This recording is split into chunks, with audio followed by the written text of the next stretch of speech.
E agora sim, finalmente, estamos ao vivo, com muito prazer, aliás, hoje estou muito bem acompanhado de uma, não só parceira comercial, eu diria, mas amiga também. Bastante feliz de tê-la por aqui, Adriana. Queria desejar a todo o pessoal que está nos acompanhando uma boa noite, bom início de noite para todo mundo. Queria que vocês soubessem que a gente vai estar aqui nessa próxima hora disponível, batendo um papo super descontraído, tranquilo, leve, que você que nos assiste pode ter a vontade, de repente, perguntar alguma coisa, você pode colocar aqui no chat. Estou vendo que o Fernando Barros já deu boa noite a todos, e perguntar para a gente. Eu diretamente repasso a pergunta para a Adriana e a gente comenta a sua questão aqui.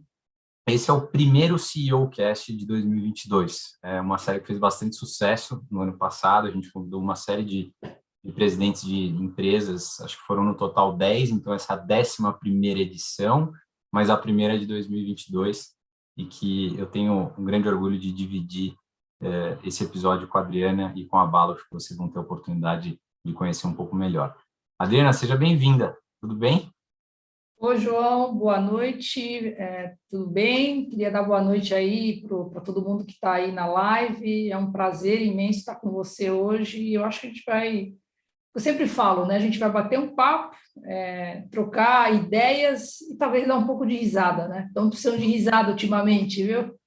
Por que não, né? Por que não? Tamo mesmo, tamo mesmo. A gente estava até comentando aqui no backstage, né? Eu tenho um mantra comigo de encontrar oportunidade em meio à adversidade, né? E acho que quem mora no Brasil está acostumado, né? A gente tem que ver o copo meio cheio. E quem sabe a gente Sempre. não consegue dar umas risadas assim. Eu queria começar com uma pergunta muito simples, na verdade, Adriana. Você sabe que quando eu comecei essa série, eu falei, puxa, eu acho que todo mundo vai responder a mesma coisa, e eu descobri que cada presidente tem uma visão diferente. E eu queria saber a sua, queria entender, acima de tudo, para você, e vou pedir antes também, lógico, para você se apresentar, mas começar com a pergunta do como é ser CEO, assim, o que é ser CEO para você, né? E que você contasse isso um pouquinho para a gente depois se apresentar, claro. Legal. Bom, meu nome é Adriana Belmiro da Silva, né? Eu sou a filha mais velha de 3 filhas. Meus pais são nordestinos e eu tenho muito orgulho disso, né? Embora nasci aqui em São Paulo, a gente é de uma família humilde, mas uma família que os meus pais sempre fizeram de tudo para que as filhas pudessem se estudar e pudessem conquistar um espaço, né? Minha mãe é uma mulher muito forte, uma mulher que sempre me incentivou a buscar os meus sonhos. E desde muito jovem, né, eu sempre acreditei que a gente precisa estar sempre preparado. Então, eu tenho aí uma carreira de mais de 30 anos, comecei dando aulas, né, para escolas de supletivo, né, supletivo é aquele pessoal que não consegue terminar a escola no tempo normal, aí na vida adulta precisa terminar. Foi uma das minhas maiores experiências no meu início de carreira. Comecei a dar aula com 19 anos, né? Cursava engenharia, eu sou engenheira elétrica. E aí, ensinar as pessoas é um desafio. Ensinar, às vezes, a mesma coisa de formas diferentes. Encontrar caminhos e ver as pessoas, principalmente pessoas normalmente que têm um pouco mais de idade, ter contato com o conhecimento é um prazer, é uma alegria. E dar aula para mim foi, acho que, um divisor de águas, porque eu era muito tímida, sempre fui uma adolescente muito tímida. E quando eu comecei a dar aulas, eu aprendi que a gente precisa aprender a se comunicar, né? Uma das competências que eu acredito que é muito importante para um CEO é ser um bom comunicador, né? E eu tive a oportunidade de iniciar minha carreira numa empresa alemã, chamada Sesch Mersel, uma oportunidade de aprendizado muito grande. Lá eu comecei como estagiária, depois virei vendedora interna, depois assumi a área de marketing da empresa, sem ter conhecimento nenhum da área de marketing. Assumi minha primeira cadeira de liderança com 25 anos, sem conhecer isso. Vou fazer 50 agora, então, há 25 anos atrás, né, assumi meu primeiro cargo de liderança. Foi uma empresa onde eu aprendi muito, muito, muito, muito. Tenho muito orgulho de falar que trabalhei na Chimersal, Depois mudei para uma outra empresa alemã, chamada IBM Papt, aí trabalhando um pouquinho mais na área de vendas, e foi a IBM Papt que me convidou para eu assumir meu primeira cadeira de Country Manager, e eu estou agora na Baluf, que é uma empresa alemã, então acho que vocês já viram que os alemães, eu não falo alemão, todo mundo me pergunta se fala alemão, eu sempre falo, eu não falo alemão, mas eu acho que eu penso como os alemães, porque é muitos anos trabalhando com os alemães, então sou muito objetiva, muito direta, tenho uma escola grande aí. E eu trabalho agora na Baluf, sou presidente da Baluf Brasil, que é uma empresa que atua no segmento de automação industrial, voltada para a indústria 4.0, né? Bom, agora respondendo a sua pergunta, nunca me fizeram essa pergunta. Ser CEO é muito legal e ao mesmo tempo assustador, porque você tem nas suas mãos a gestão de uma empresa. Então, você tem uma grande responsabilidade, né? Óbvio que, no meu caso, e no caso de muitos CEOs que administram empresas multinacionais, ou mesmo uma empresa brasileira, né? Você está sempre reportando para alguém. Então, óbvio que você não faz loucuras, mas é você que traduz o que a matriz quer em relação ao teu país.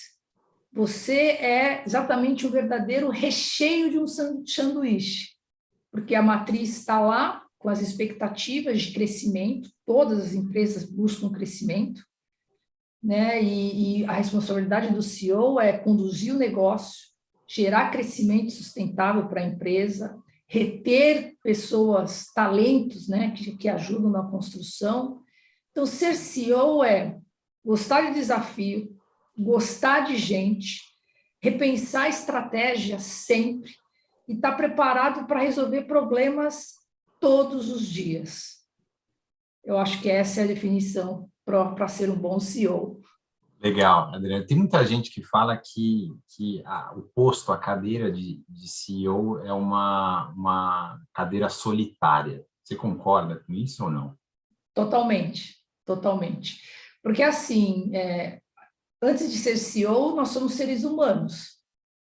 Seres humanos que temos dúvidas, receios, questões, e aí nem sempre as nossas dúvidas a gente pode falar com as nossas equipes, porque às vezes se você recebe uma informação da matriz, você tem que saber filtrar essa informação para comunicar. Então, é sempre muito desafiador, né? Você está nessa situação, então você está no meio mesmo, né? Nas duas pontas. Mas eu acho que ao longo da minha carreira, também com a experiência, eu fui aprendendo que você precisa ter rede de contatos ou rede de apoios. Então, obviamente, ao longo da carreira, eu criei parcerias com alguns colegas, mentores. Eu sempre estive aberta a aprender e trocar ideias. E isso me facilitou muito. Então, é sim uma posição solitária, porque você tem que tomar algumas decisões, e nem sempre eu tenho um estilo de liderança muito democrático. Eu costumo conversar muito com a minha equipe, costumo compartilhar muito as coisas com a minha equipe. Mas tem coisas que não dá para compartilhar, tem coisas que a decisão tem que ser sua, né? Então, o que eu fiz para tentar diminuir um pouco essa solidão do poder? É ter essa rede de apoio. Então, eu tenho alguns amigos, mentores, pessoas que eu troco ideias, e quando eu estou com dilemas, eu peço opinião e sugestão. Te ajudam, né? Lógico, faz total Muito, sentido. muito. Interessante a sua visão de CEO. Abro aqui para você que, quando eu pergunto da solidão da cadeira, a 95% responde algo mais ou menos nessa linha também. Acredita que é, de fato, uma cadeira, de certa forma, solitária. O que eu queria entrar agora com você, Adriana, é talvez o tema da década, né, passada, e talvez das que estão por vir ainda. A gente fala muito, não só a Baluf, não só a VDI, como a Associação de Engenheiros Brasil-Alemanha, diversas entidades e empresas. Indústria 4.0. Né? A gente vem falando muito disso. Né? Eu entendo sob uma ótica de que é um super diferencial competitivo, tem total ligação com a competitividade do país, a gente tem que, ao máximo, explanar o conhecimento e divulgar tudo que a gente sabe sobre esse tema, mas eu queria entender sobre o seu ponto de vista, quais são suas considerações a respeito desse tema que a gente fala tanto ultimamente, Adriana? Quando a gente fala em indústria 4.0, a gente tem que começar falando de um processo de transformação que o mundo está vivendo, que é o processo de transformação digital, né? O advento da internet, né, que é uma coisa que chegou para a gente há mais ou menos uns 20 anos, proporcionou e vem proporcionando muitas mudanças no mundo, né? Só que quando a gente fala em transformação digital, ela vai muito além de uso de tecnologias. Quando fala em indústria 4.0, nós estamos pensando, então, em aplicar tecnologias no chão de fábrica. Muito fácil falar, mas quando a gente olha para o Brasil e olha os parques produtivos do Brasil, as plantas brasileiras, a gente vê que, no nosso caso, o desafio é um pouquinho maior. Porque as nossas plantas brasileiras, ou mesmo as multinacionais, um pouco menos, elas têm relativamente um atraso de tecnologia a depender da empresa, entre 10 a 20 anos. Se você vai numa planta de uma empresa no mesmo segmento, não a multinacional, porque as multinacionais elas estão tentando acelerar esse processo aqui no Brasil, porque as matrizes têm apoiado, mas quando você vai para uma planta brasileira, uma indústria de bebidas brasileira típica, ou uma que você compara a planta produtiva lá fora, você vê que os maquinários são antigos, os processos dentro da empresa são processos onde se tem muita perda, né? No fundo, o que a 4.0 quer é gerar para a empresa aumento de eficiência e de produtividade, que, aliás, é o que o Brasil precisa ganhar muito para se tornar mais competitivo. Então, tem uma grande diferença. Tem ainda, embora a gente está avançando bastante, a VDI é um dos parceiros que ajuda a desmistificar com todas as palestras, seminários, né, o Dia da Engenharia, a gente ainda tem uma outra barreira. Então, a empresa precisa entender, o gestor da empresa precisa entender que ele precisa olhar para os seus processos, que ele precisa digitalizar seus processos. Ele pode ter essa vontade, mas ele bate na segunda barreira. A minha equipe que opera no meu chão de fábrica hoje, ela tem conhecimento, ela está preparada para entender todas as tecnologias que eu posso aplicar no chão de fábrica. Então, eu começo a abrir o problema por um pouquinho assim, eu expando, né? Porque eu preciso querer investir, entender que eu preciso ganhar produtividade e eficiência, eliminar perdas. Aí eu preciso entender se a minha equipe de chão de fábrica tem capacitação, e muitos não têm ainda. Depois eu preciso entender, tá bom, eu quero entrar na indústria 4.0, eu quero investir para digitalizar processo, eu quero ganhar eficiência, mas o que eu faço com a minha planta atual? O que eu faço com as minhas máquinas atuais? Eu não tenho condições de pegar as minhas máquinas atuais e simplesmente desativá-las, muito menos comprar. Então, eu preciso eleger processos e áreas de melhoria e começar esse processo, que é o que eu sempre falo. A sugestão não é começar olhando o todo, é começar olhando por etapas, porque não dá para fazer tudo de uma única vez. Então, eu estou falando de desejo de querer aumentar verdadeiramente a eficiência, capacitar a minha equipe, olhar para a infraestrutura que eu tenho dentro do meu chão de fábrica, e aí vem a questão do recurso financeiro, porque eu posso querer ser mais produtivo. Será que eu tenho dinheiro para ser mais produtivo? Eu tenho caixa para poder alocar recursos nessa área? Então, o 4.0 eu ainda entendo que é um tema de relevância, é um caminho sem volta, porque a indústria, a gente vai falar um pouquinho, né? A indústria brasileira precisa repensar a sua produtividade para poder ganhar competitividade, para poder exportar, para ser um player realmente, eu não falo para concorrer no mesmo nível da China, porque nós estamos falando de universos muito diferentes. Mas, para isso, a gente precisa aprofundar no tema. A gente precisa, de novo, cortar em fatias, olhar os processos. Eu sempre recomendo, é uma experiência que a própria Baluf passou, eu sempre recomendo olhar para a questão do Lean. O Lean eu sempre digo que o Lean é a porta de entrada para falar de eficiência, redução de perdas, de agregar valor realmente na tua produção. E para ter o famoso lá, o tal do OEE, né? Eu quero ter eficiência das minhas máquinas, então eu preciso começar a dedicar. Mas se você não olhar para os seus colaboradores e qualificar, e quando eu falo olhar para os colaboradores, não é, então, para mim o colaborador não está preparado, então eu vou demiti-lo. Não, você precisa qualificá-lo. Porque o operador que tem o trabalho manual, né, na indústria brasileira ainda é uma indústria que trabalha muito de forma manual, sem controle. Quando ele vê algumas tecnologias, ele imagina, peraí, eu vou perder meu emprego. Eu também aqui não vou dizer que a gente não vai ter uma redução de número de headcount, a gente vai sim ter. A automatização vai levar isso, mas não é só no chão de fábrica. Isso vai acontecer em todos os processos repetitivos e manuais. Hoje, na área de administração, a própria Balo, só para te dar um adendo, saindo um pouquinho, a gente, o ano passado, contratou um serviço de RPA, que é o Robotic Process Automation. Nós estamos falando de automatização de processos administrativos. Hoje, todas as notas fiscais que nós faturamos na Balo, Brasil, são emitidas por um robô. Aí você pode falar, mas espera aí, Adriana, o que você fez com o funcionário? Olha, se ele, o meu funcionário, é só um faturista, como muitas empresas têm a posição do faturista, ele não está mais lá na empresa. Agora, se ele pode aprender sobre novas coisas e novas áreas, ele vai ser aproveitado.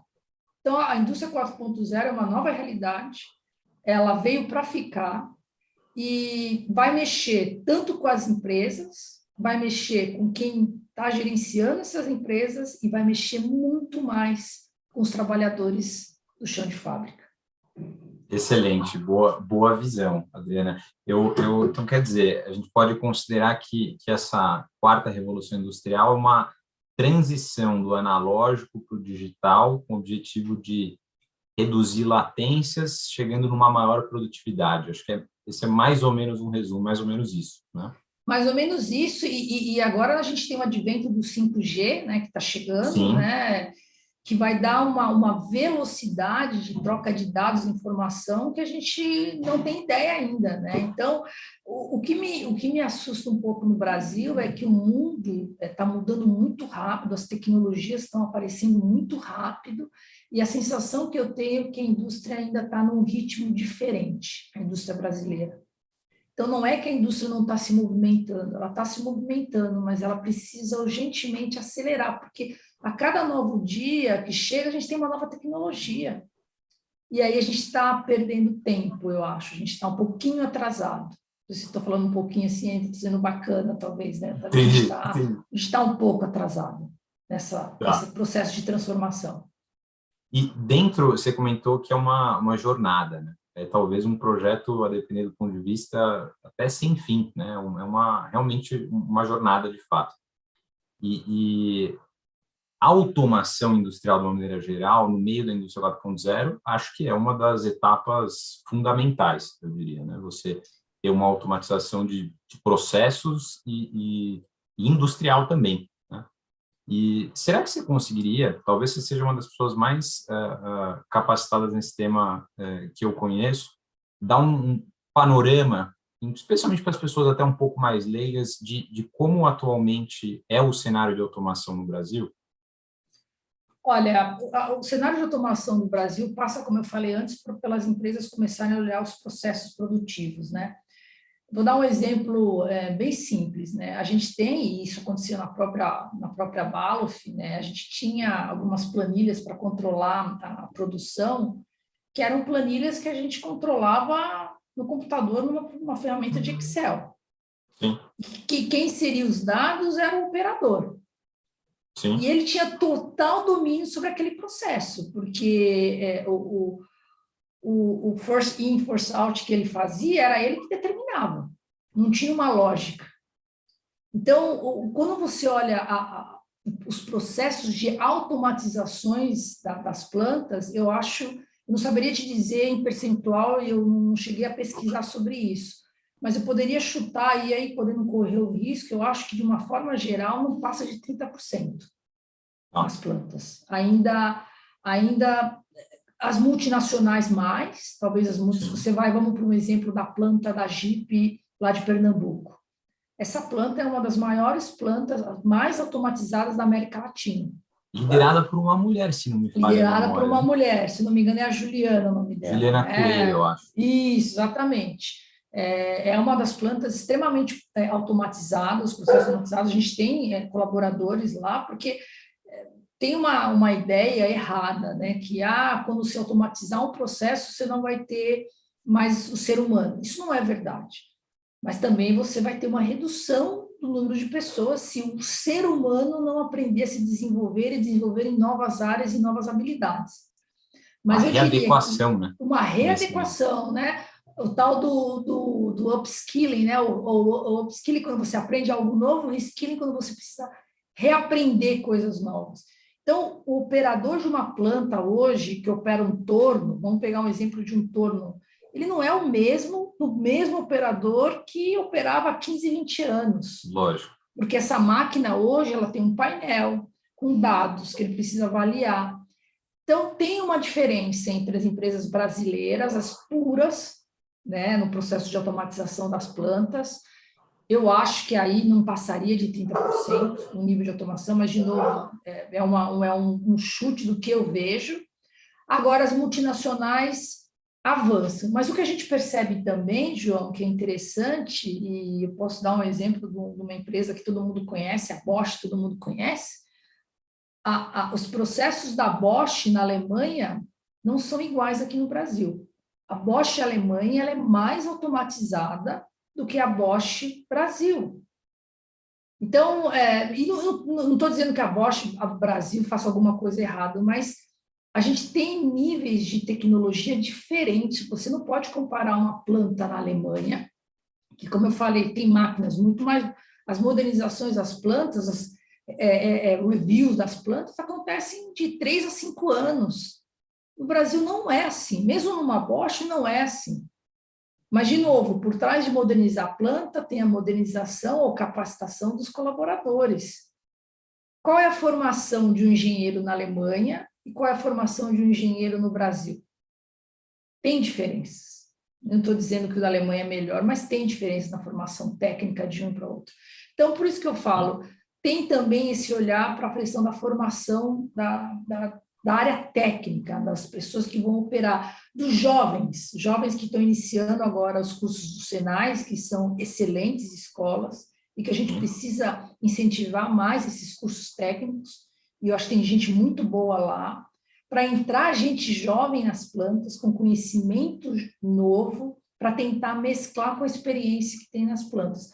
Mas isso é uma jornada longa, realmente. Então, eu diria que, dando um chute, talvez plantas brasileiras algo em torno de 30%, em alguns casos menos, e as multinacionais eu diria que algo em torno de 50%, 60%, são mais orientados para isso. Para a gente fechar esse tópico da automação, Adriana, do ponto de vista de alocação de recursos, que você falou, né? Dinheiro, investimento. Uma empresa que quer automatizar parte, talvez não 100% da sua fábrica, mas você comentou lá no início que a gente tem que começar aos poucos, ir por blocos, etc. É de fato caro ou há um certo mito, você comentou também da desmistificação da indústria 4.0, de que necessariamente você precisa alocar uma quantidade absurda de recursos para ter uma linha automatizada? Como você vê a parte financeira disso?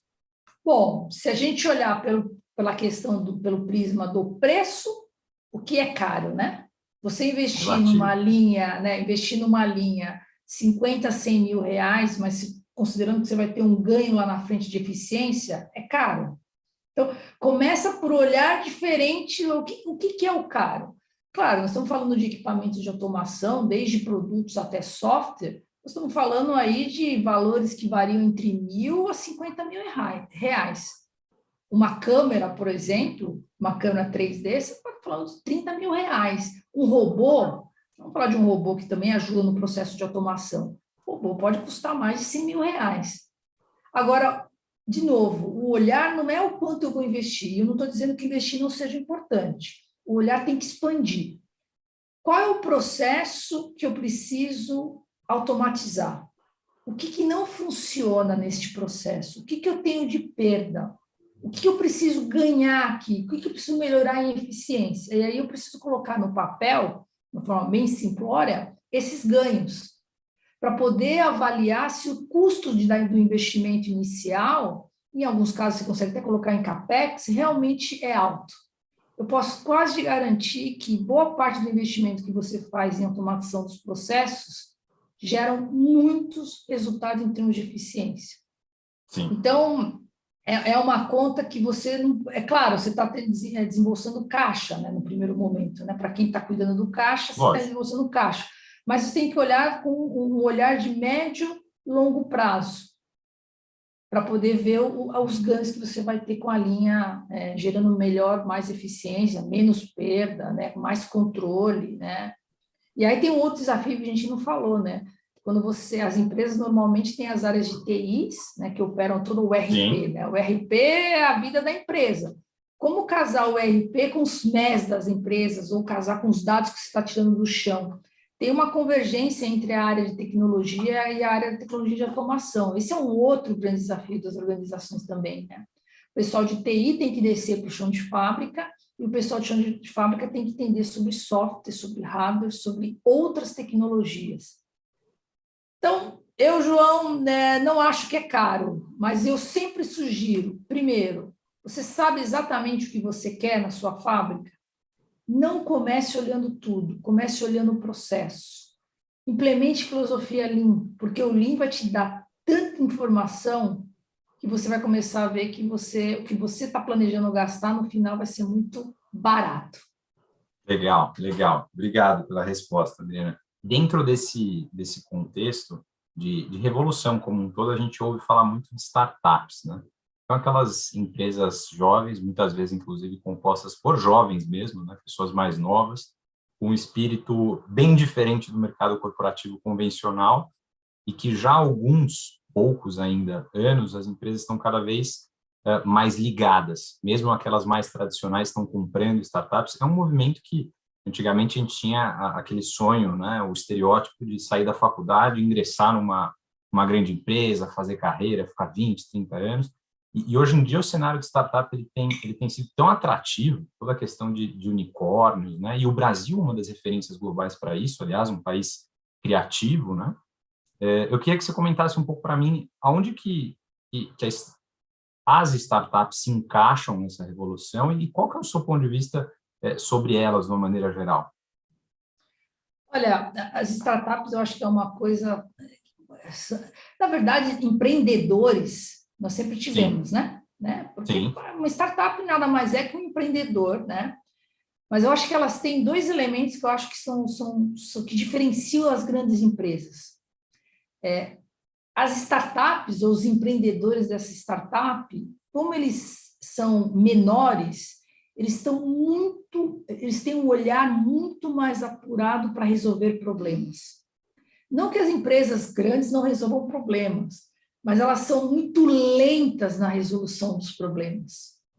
Né? As startups, elas têm um foco muito melhor que as empresas grandes. Então, se ele tem uma solução, ele consegue identificar um problema e consegue resolver esse problema, ela tem uma velocidade muito maior, que é, para mim, o segundo desafio, o segundo elemento que eu acho importante. Como ela é normalmente formada por um grupo relativamente pequeno de pessoas, ela tem uma das competências que eu acho que é a mais importante hoje, ou uma das mais importantes hoje. Eles colaboram muito melhor para resolver o problema dos clientes.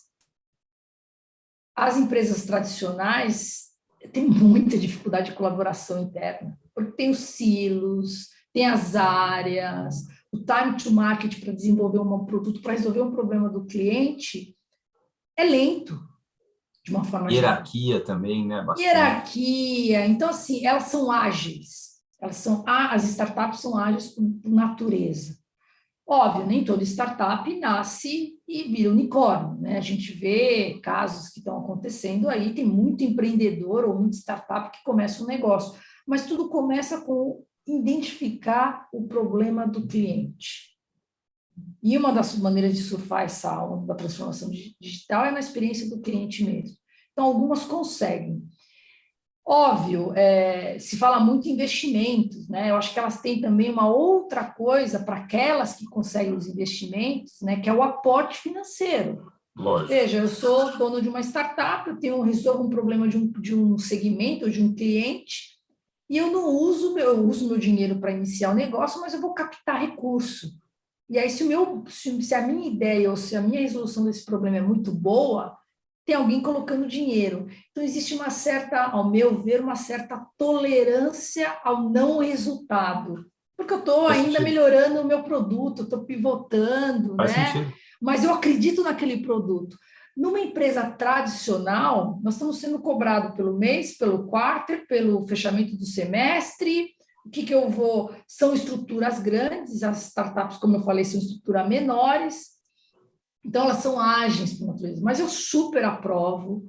Eu acho que também é um outro caminho sem volta. Confesso que no Brasil, né, empreender é extremamente desafiador, mas eu acho que a gente tem muitos casos de empresas com ideias fantásticas, que conseguem bons investidores, é verdade, e Sim. outras nem tanto, né? Mas elas têm algo que as empresas tradicionais, as incumbentes, sonham, que é agilidade. Inclusive, tem alguns artigos, não sei se você está acompanhando, porque algumas startups estão começando a viver alguns dilemas, porque elas começam pequenas, aí elas levantam caixa, investimentos, elas vão se desenvolvendo, elas vão crescendo. E quando Sim. elas começam a crescer, elas começam a perder essa característica da colaboração entre as A pessoas que essência, né? fazem parte, a essência. E aí começa, assim, tem donos de startup que falam, eu queria voltar a ser o que eu era antes, porque eu estou perdendo o controle, mas não no sentido negativo da palavra controle. Controle porque eu estava muito mais próximo da operação, né? Lógico. Mas eu acho que assim, toda empresa precisa beber dessa água das startups, precisa entender que as resoluções dos problemas são feitas de uma forma muito mais rápida do que as empresas tradicionais, sem tanta hierarquia. E nós, executivos, né, me considero uma executiva de uma empresa tradicional. Eu tenho Sim. me associado eu participo da Anshan Campinas, e a Anshan tem o Anshan Angels, né? Eles começaram com a Anshan Arena, né, que era um concurso de startups, tive a oportunidade de, da primeira edição, participar da mesa lá julgadora, Legal. e tantos produtos que esses caras inventam, que você fala, gente, é um mundo novo, de muitas oportunidades. Então, para nós, executivos de empresa tradicional, assim, estar do lado, respirar, beber um pouquinho dessa água, faz com que a gente entenda que o mundo está numa transformação e, às vezes, nem sempre as nossas empresas estão no mesmo ritmo. E aí é um grande desafio. Como as empresas tradicionais vão conseguir ganhar velocidade? Eu não tenho todas as respostas, porque eu vejo o desafio que é. A gente tem, no caso do Brasil, toda a burocracia, né, para montar uma empresa, né? Então, assim, é diferente. Nosso ambiente de negócio é um ambiente de negócio um pouco mais desafiador, né? Mas eu Sim. acho que também é um caminho sem volta e problemas é o Total. que a gente mais tem para resolver. Aqueles empreendedores que souberem resolver o problema e focarem na experiência do cliente, vão vender as suas startups, como muitos estão fazendo, né? Serão Jovens os vão de vender seus sucesso. homens de sucesso e as mulheres também de sucesso. Aliás, um comentário, de certa forma, aleatório, Adriana. A última pessoa que passou aqui, que foi o seu cast de dezembro, foi o Marco Stefanini, que é da Stefanini, e ele é uma multinacional brasileira, um dos maiores empreendedores do país, e ele tem um discurso muito parecido com o seu, aliás. Eu até tinha um caminho para você ouvir o podcast dele. Não, a gente tem que aprender com essa turma. Eles têm eles têm um jeito de pensar muito diferente. Então, Muito. assim, muito diferente. Agora, assim, eu particularmente, algumas empresas, elas montam áreas para poder tentar ganhar essa agilidade. Eu acho isso extremamente complicado. A minha sugestão, e aí é uma sugestão pessoal, eu acho que você tem que montar um negócio à parte. Se você coloca uma startup dentro de uma empresa tradicional, essa empresa, a startup vai ser contaminada, é muito mais fácil a startup ser Com contaminada compliance, por burocracia. compliance, burocracia, Então, eu acho que a melhor estratégia, se é possível, você pode até comprar uma startup, eventualmente, ou investir, mas não mistura, porque você vai atrasar o desenvolvimento do problema que você quer resolver. Faz total sentido, total sentido. Eu queria entrar, Adriana, com você num tópico que talvez diria que está entre os dois mais falados, junto com a indústria 4.0 que a gente já comentou. Você estava falando da era colaborativa que a gente vive, né?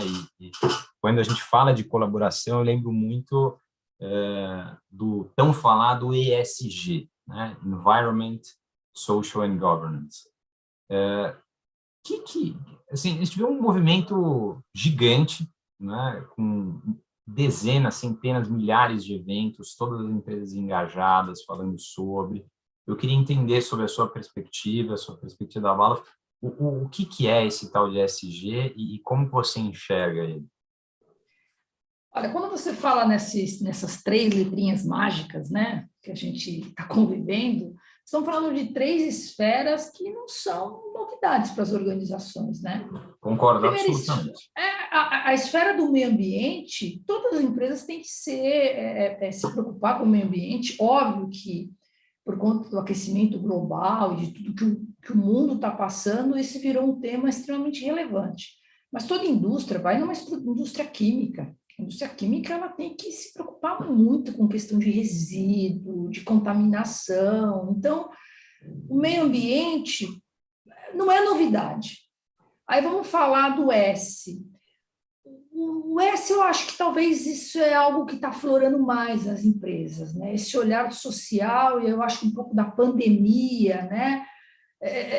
Sem querer sair muito do teu escopo da pergunta, mas vamos falar da pandemia. Eu acho muito interessante. Até a chegada da pandemia, saúde mental dos colaboradores não era tema de ninguém nas empresas. É verdade. Né? Não deixa de ser alguma coisa voltada para o social. As empresas não falavam. Agora, você quer dizer para mim que ninguém tinha problemas antes da pandemia? Não, o mundo tinha problema, nós tínhamos problema. Chegou a pandemia, a saúde mental virou o tema importante. Eu acho a mesma coisa do social. Eu acho que o social, algumas empresas faziam atividades, mas para mim muito mais atividades de promoção, de divulgação de marca, na superficialidade. O que é ser social mesmo? O que é defender uma causa? O que é verdadeiramente olhar para a diversidade? Quando eu falo diversidade, eu não estou falando só da questão de mais mulheres ou não. Então, essa área eu acho que é uma área que está mais rasa. Governança, não. Governança como a questão ambiental, não. É um tema super importante.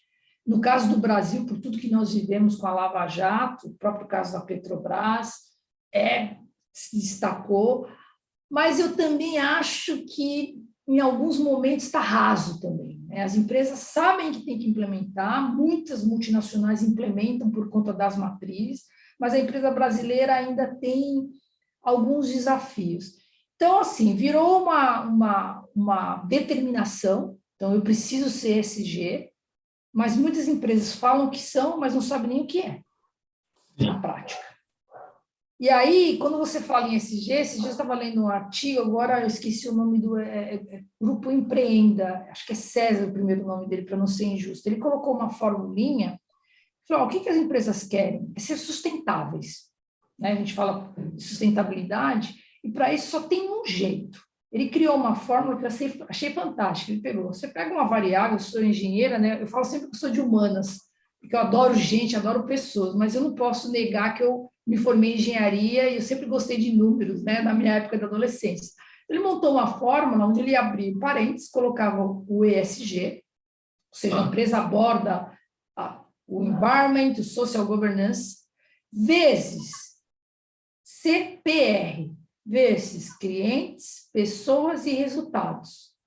Essa é a combinação na forma, elevado à liderança. E aí, antes de olhar em ESG, eu acho que as empresas precisariam olhar verdadeiramente para o papel das lideranças dentro das organizações. Porque quem muda uma organização são as pessoas. E o grupo de pessoas dentro de uma empresa é dividido em 2 blocos. Ou ele é líder, ou ele é liderado. E quem faz as transformações são as pessoas, ou seja, são um conjunto de líderes e liderados. Então, para que você seja uma empresa sustentável, você precisa olhar para o ESG na prática, envolver a empresa inteira de forma verdadeira, e aí conectar com o propósito da sua empresa, porque não adianta falar, eu sou social, eu sou meio ambiente, mas se dentro da empresa você não pratica isso. Esse discurso está muito desconectado.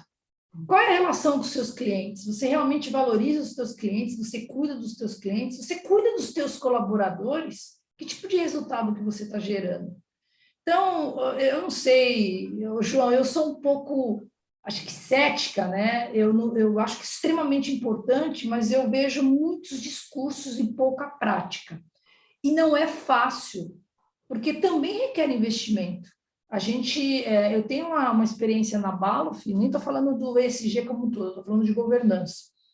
Uns anos atrás, a gente teve que fazer o nosso código de conduta na empresa. E o código de conduta aqui no Brasil ele é um pouco mais encorpado. Não sei se porque a gente viveu tudo que a gente viveu em relação à corrupção. E eu fui conversar com a Alemanha sobre o código de conduta. Olha, vocês têm um código de conduta? A gente tem. Eles me mandaram 2 páginas. E estava lá, 2 páginas. E aí, quando eu olhei, fui preparar eu contratei uma consultoria para me ajudar. Não, mas isso aqui não, né, precisa colocar mais coisa. Como assim precisa colocar mais coisa? Você precisa ser mais explícito. Não, olha aqui, a minha matriz em 2 páginas, ela diz exatamente o que é ser compliance, o que tem compliance. Então, eu fiz, né, eu arrumei o meio termo e eu tive que convencer os alemães, né, porque eu preparei um documento que estava fora do padrão dos alemães. E eu expliquei o porquê. Por exemplo, uma das coisas que tem, que para mim eu acho super interessante, os códigos de condutas no Brasil tem sempre a palavra do CEO. Eu tive que escrever um texto. Da Alemanha, não necessariamente. A empresa está falando que ela é compliance. Não precisa ter o CEO, mas porque o CEO muda. Então, eu acho importante. A questão do meio ambiente é um caminho também sem volta, porque quando a gente fala em ambiente, nós estamos falando de aquecimento, nós estamos falando de desmatamento, uma série de coisas. Mas eu acho que tem muito discurso e pouca prática efetiva. Essa é a minha opinião. Gostei de verdade, gostei mesmo. Adriana, a gente estava comentando que o tempo está voando e nesta hora aqui não foi diferente. Nos restam 17 minutos do nosso bate-papo e eu ainda tenho mais alguns assuntos que eu queria que você contasse para o pessoal. E um deles você até deu a deixa na sua resposta a respeito do ESG. Você comentou um pouco sobre diversidade. Você é uma mulher que está num cargo de liderança já há muitos anos e que, por ser mulher, certamente viveu experiências e talvez até tenha visões diferentes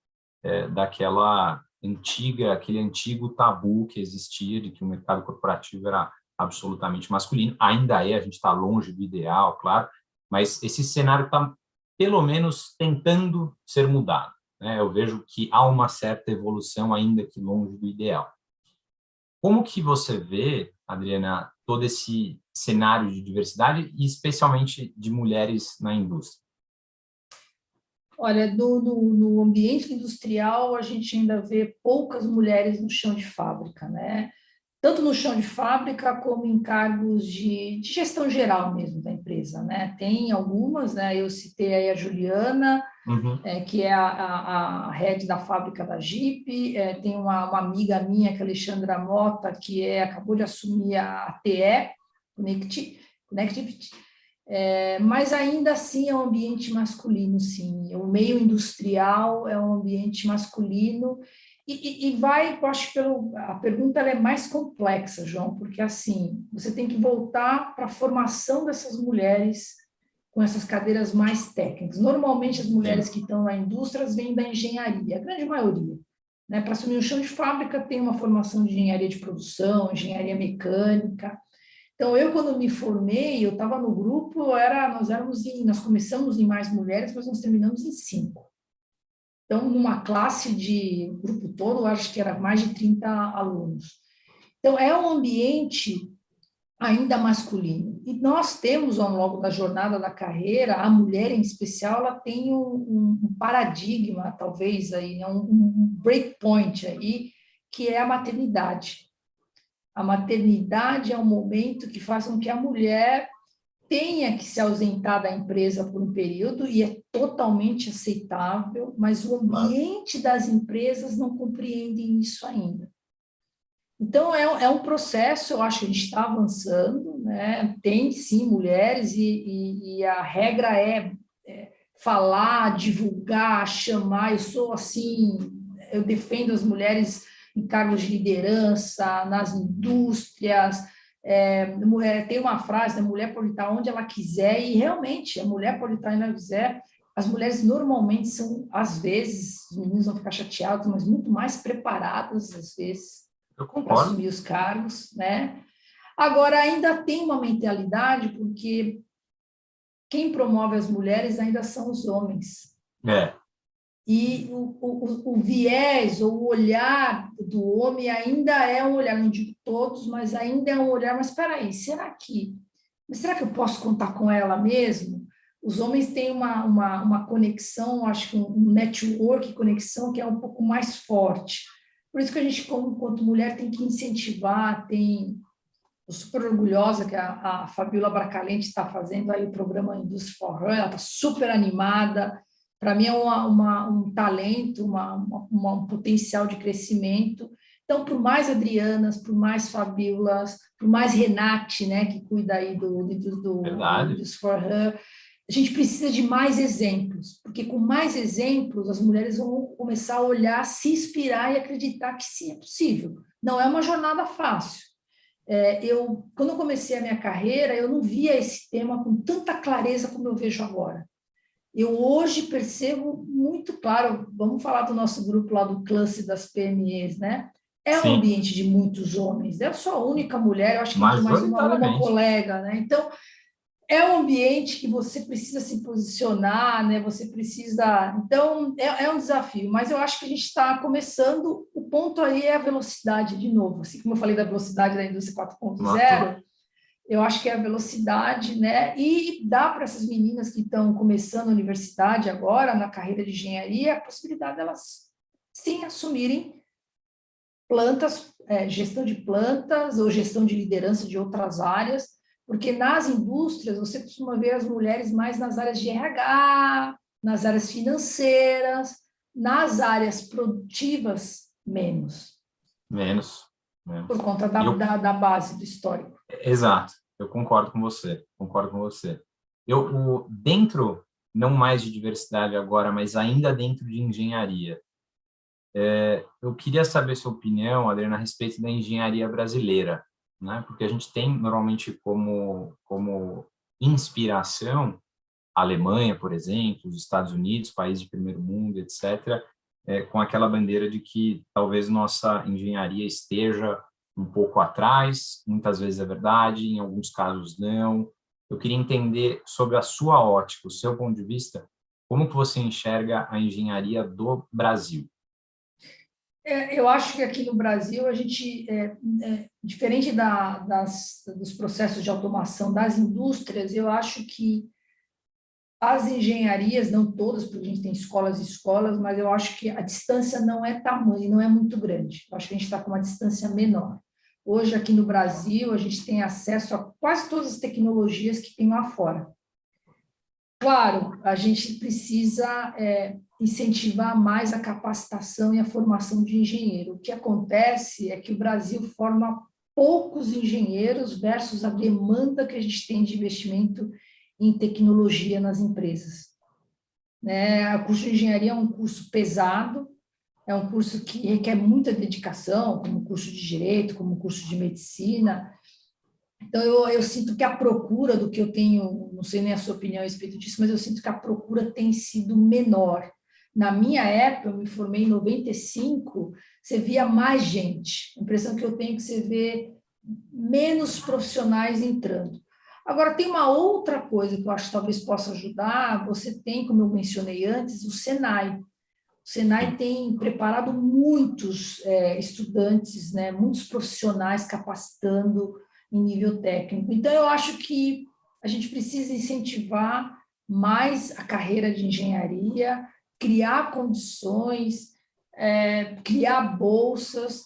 E aí tem escolas, né? Se você vai pegar uma escola como a Mauá, como a FEI, São escolas de ponta. Mas Lógico. não tem escolas de administração que são de pontas, e não se tem formação em escolas menores. Mas eu acho que a gente está num nível, não vejo tanto atraso em relação à Alemanha. O que eu vejo são poucos estudantes se formando. Nós somos de muito mais.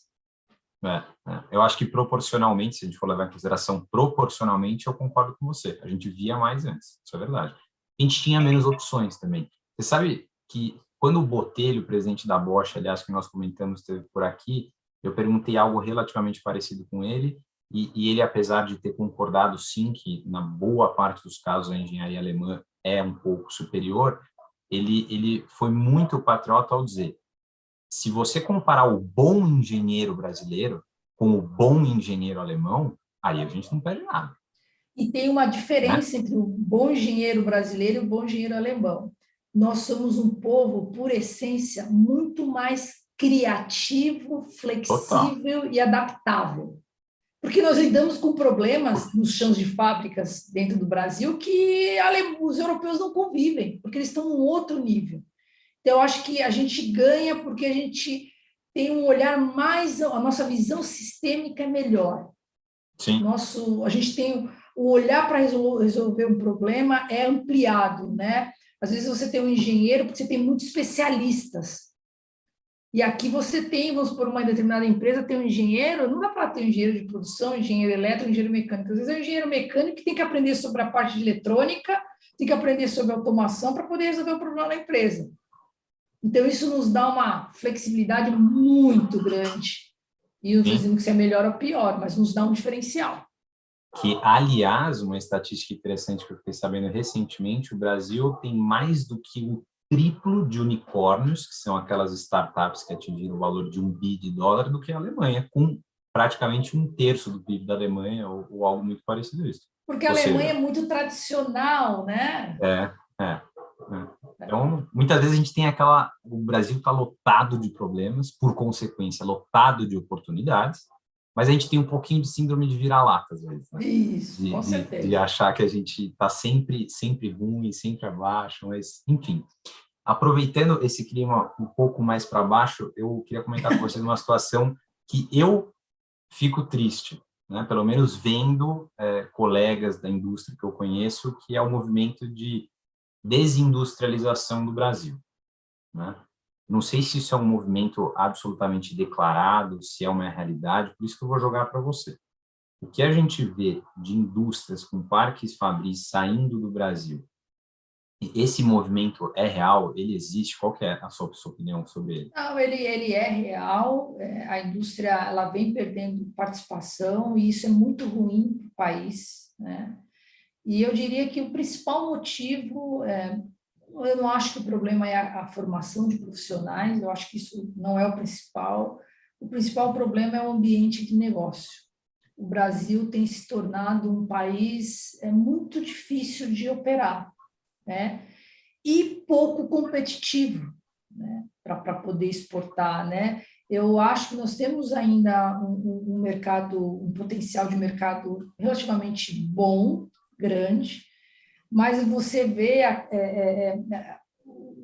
as iniciativas do governo para áreas específicas e não para outro, ou não para a indústria de uma forma geral. Por exemplo, o agro é o que carrega o Brasil, né? Sim. Mas o agro se modernizou porque o país olha muito para isso. Mas houve incentivo, né? Incentivos. E muito cuidado quando a gente fala incentivo, né? Porque às vezes o pessoal confunde. Incentivo não é reduzir impostos. Não Não é necessariamente. isso. Incentivo é você criar condições para que a indústria se desenvolva. E isso é muito, muito sério para o país, porque a indústria, na década de 80, ela tinha uma participação de 20%, 25% do PIB. Hoje a gente deve estar algo em torno de 11%.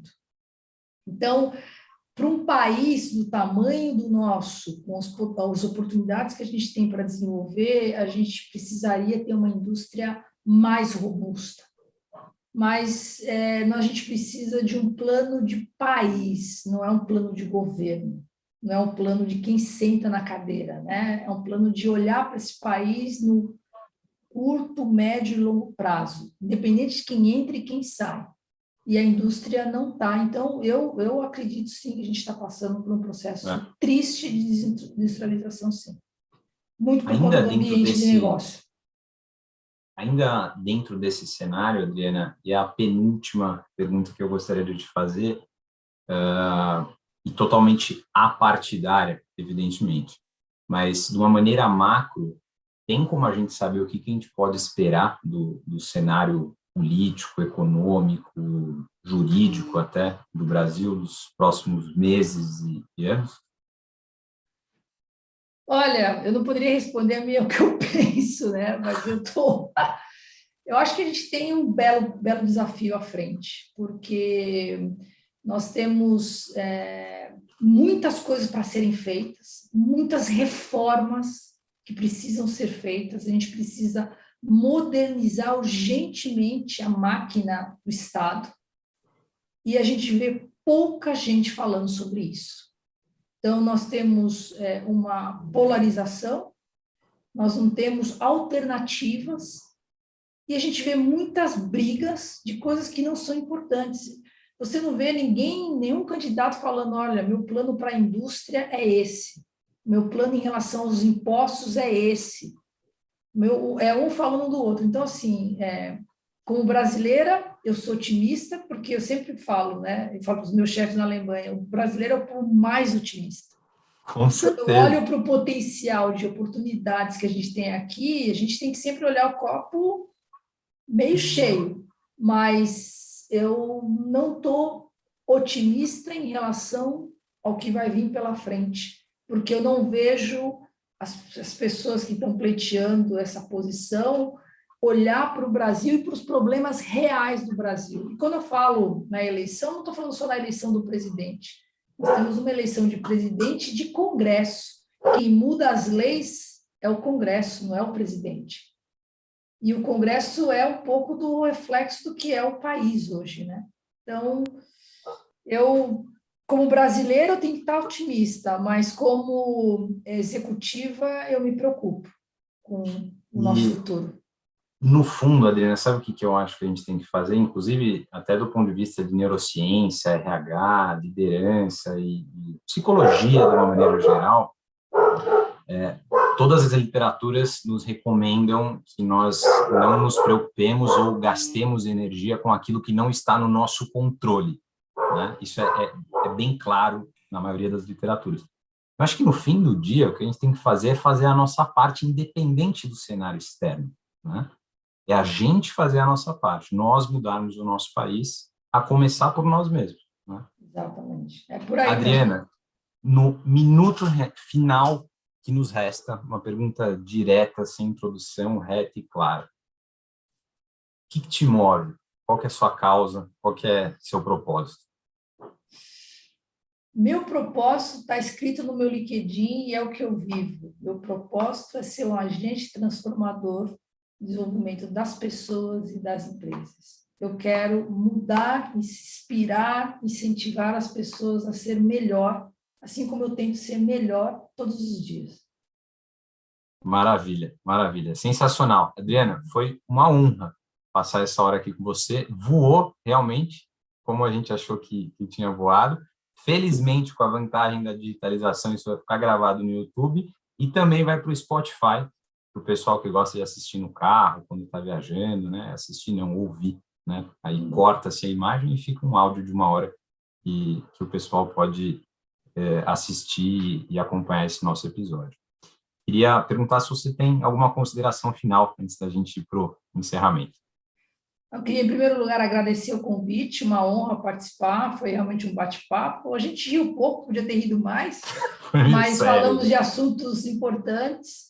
E eu acho assim, né, embora o finalzinho foi um final um pouco mais, com um tom mais sério, eu acho que, sim, você está totalmente certo. Nós somos um povo trabalhador, que nunca desiste, que sempre busca soluções alternativas. Então, que a gente possa usar isso a nosso favor e não olhar para algumas coisas que não vale a pena se dedicar, porque nós somos muito melhores do que tudo isso que está acontecendo aí. O Brasil é um país maravilhoso. Acho que Excelente. essa é Então, a mensagem final. com esse encerramento patriota e otimista, a gente encerra aqui o nosso CEOcast de hoje, primeiro CEOcast de 2022, e por fim queria agradecer você, Adriana, e você, nosso ouvinte, assistente, sempre acompanha a gente com muito carinho.